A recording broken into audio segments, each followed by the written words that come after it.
going on, you guys? It's Electric Enzo here.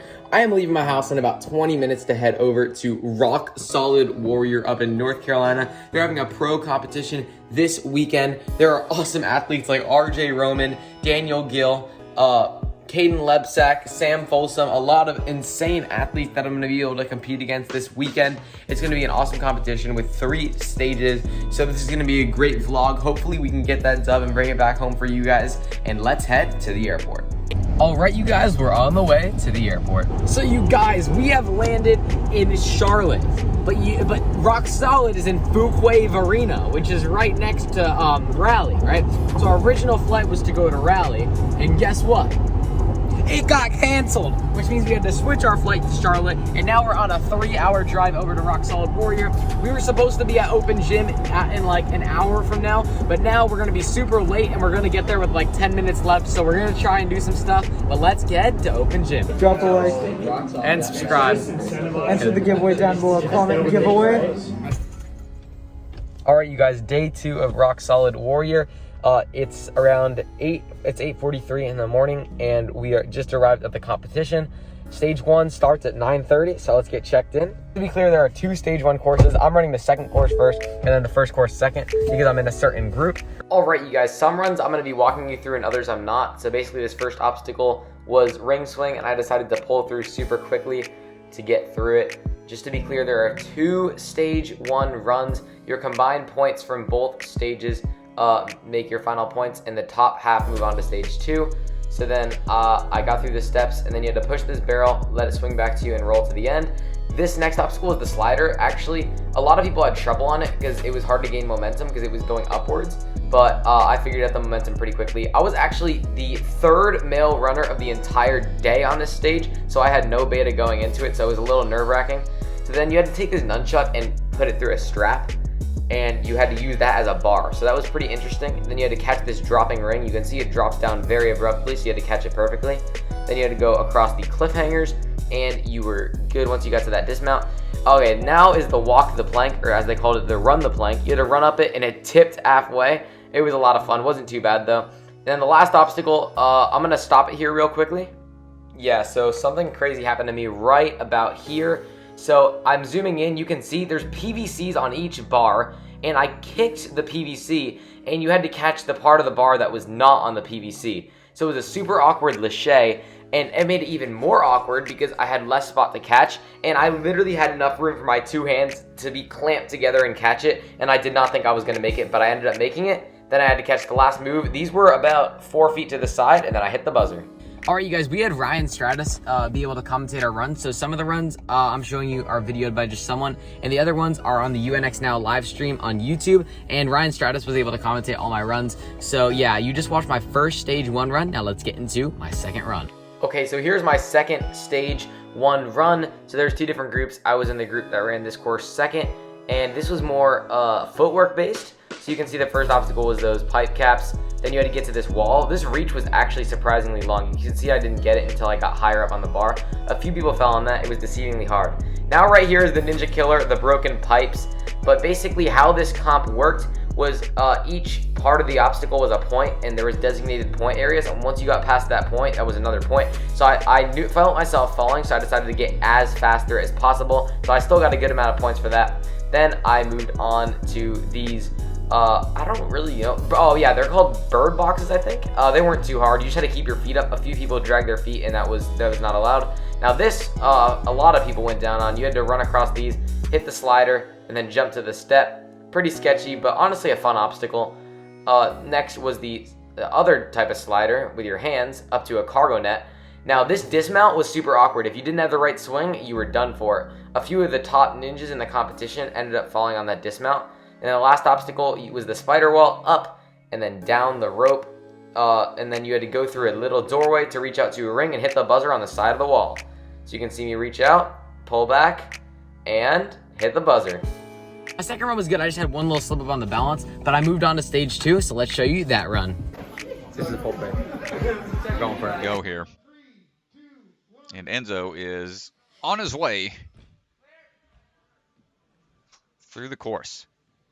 See how he attacks this obstacle. Working his way up. Going to go ahead and take the ladder, the safe route. Moving his way down, kicking the bucket there. It's like, get this thing rolling. Walking his way through. And right on to that point. Yeah, he looks good. Nice job, Enzo.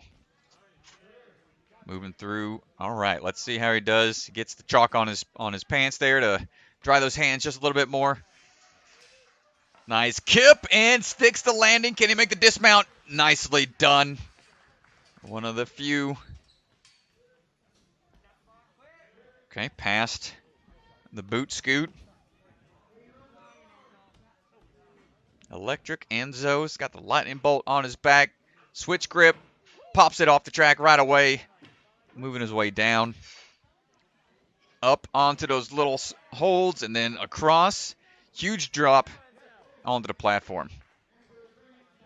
These big moves, man. I've seen Enzo's backyard setup. Really impressive. All these kids that have impressive backyard setups just shows how much training they want to put into this. Besides the time they spend in the gym, they have things back at the house as well. It's going for that third transfer, but just misses it. But that's okay. He's still got plenty of time. A lot of time here.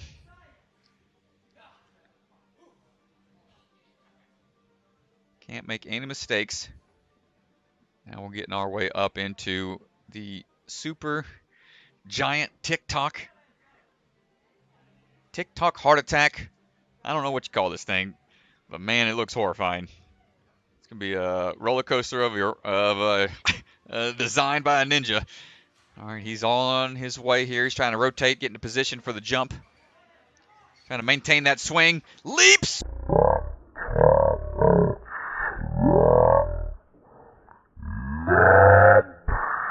Ooh, balls up. Extends fully, makes the transfer, sticks the landing. Coming down like Spider-Man. Great job, Enzo. On to the final obstacle. Here we go. He's taking a deep breath, getting chalked up. What's up, Ryan? Ladies and gentlemen, we got RJ hanging out with us right now on the microphone. Here to support a fellow Florida ninja, and Enzo. Kid is a monster. I've seen him grow up doing ninja, and it's really impressive to see the things that he can do now and the man he's turning into. I was going to say, awesome. I met him a long time ago, and now he's taller than me. Yeah, right? Kids are sprouting up left and right. Right? I'm like the shortest person competing now. Great run, by the way. So this is one that he trains out of O&A? He trains at Jungle Gym with Caleb Bergstrom, and he'll come to O&A every once in a while. It's only an hour and a half away. Very nice. Oh! Slightly overshot. Oh, slight overshot. Man, he had so much power into that swing, too. Yeah, for the people at home who haven't felt those things yet, they're quite slippery. So if it goes at a slight angle like that, it's really hard to save. Yeah, those are really big slopers. Just the texture of it as well. It's almost like the Monstro slip chucks. Really? Oh yeah. Oh no. Super slippery. All right, you guys, my stage 2 run was really good. That giant TikTok thing was a ninja killer. Only a few people made it past it, so I ended up placing really well. And I am moving on to stage 3, so let's show you that run. Hey you guys, this is Enjo from the future. Before we get into stage 3, I just want to say a quick thank you to RJ Roman, Ryan Stratis, and Krista Ganji for saying the nice things about me in that run. Now let's get into stage 3. Now my final run of the day, stage 3. I'm pretty proud of this one, honestly. So I started out on the T-ledges. I had a little spin around there, but I felt myself not super comfortable on that one, so I wanted to make sure that I had it, but then on the rest, I felt very comfortable and at home, so I got through those quickly. So the reason I was super excited for this obstacle in particular was I haven't had a chance to show off my lock-off training because I'm usually running easier courses in the N&L, but now that I made it to a stage 3, I'm able to show off all the training that I've been doing for my lock-offs. So as you can see, when I'm going down here, I'm able to hold a half lock-off at a great 90-degree angle without failure. There were top athletes competing on the stage 3 like Daniel Gil, RJ Roman, and Caden Lepzak, so I knew that I had to bring my A game. Just 6 months ago, if I was presented with this obstacle, I may have to do a different technique, but now I'm able to do it with ease, and I'm really happy with my progress on that obstacle. So you got 30 seconds of rest in between obstacles, so I made sure to use that to my advantage on the circuit board. I knew this would be pumpy, and this is also lock-off intensive because it's not any average circuit board. Right here, as you can see, it's the normal circuit board. Once you get to the end of this first one, you don't have to make that big reach. There's a circuit board above you, so you have to do a full-on lock-off to get up there. A lot of people were missing that move. It was really tricky if you didn't have the right technique for it. But again, I'm really happy that I was able to use my training and put my training to show on the course. And I've actually felt really comfortable on this obstacle. Again, just like that last obstacle, if I was presented with this just 6 months ago, I don't know if I would have the confidence and lock-off strength to be able to do it. But I'm feeling really good in that area of ninja right now, and I can't wait to continue improving. So now this last board was actually tilted, so you had to get it to a certain angle before you could dismount. You can see there's certain parts where it's like an angle. So I got to that part with both of the circuit board handles and ducked and dismounted. And once again, using a good amount of my rest for this next nunchuck hooks obstacle, I practiced this kind of thing in my backyard a ton. So I felt pretty comfortable on these. These were a little slicker than I thought they'd be, but if you grab near the top, they were no problem. I did 3 moves on them, got a little hung up there, but fixed it quickly. And I wasn't sure if you were able to use your hands on dismount, so I was safe and craned it. Alright, now here is the obstacle where I actually ended up falling. I ended up getting chalk and water before I went just to make sure that I would have the best chance at it. But canes are something that I definitely need to work on, and I will continue to work on them until I become one of the best at them, because I don't want this kind of thing to trip me up again in a competition. But, so basically it was a cane obstacle. There was 2 cane tracks, and at the end you had to hop it to a bar. So I got the first cane track hooked on, and then the technique was to go up and out. So I went up, out, and hooked it on. So I felt comfortable on that first one, had a good hook. Now on the second one, I started swinging back and forth. I kind of had it a little weird, but then I decided to go for it. I switched my hands up a few times to make sure that I had it, but I went back to the normal way, took a few swings, and so close. And that is my final run of the day, guys. I hope you enjoyed this rock solid vlog. But if you want to see more of this kind of stuff, please be sure to let me know down in the comments below. Please make sure to like, subscribe, comment down below what you'd like to see next, and I'll see you guys in the next one. And really quickly, before everyone goes, I want you guys to listen to this. This competition was a fundraiser for the Wounded Warrior Project, which is an awesome nonprofit organization. They help wounded, ill, and injured veterans. All their info is on their website, and I'm gonna leave a link to it down in the description, so make sure to go check them out. They have an awesome cause.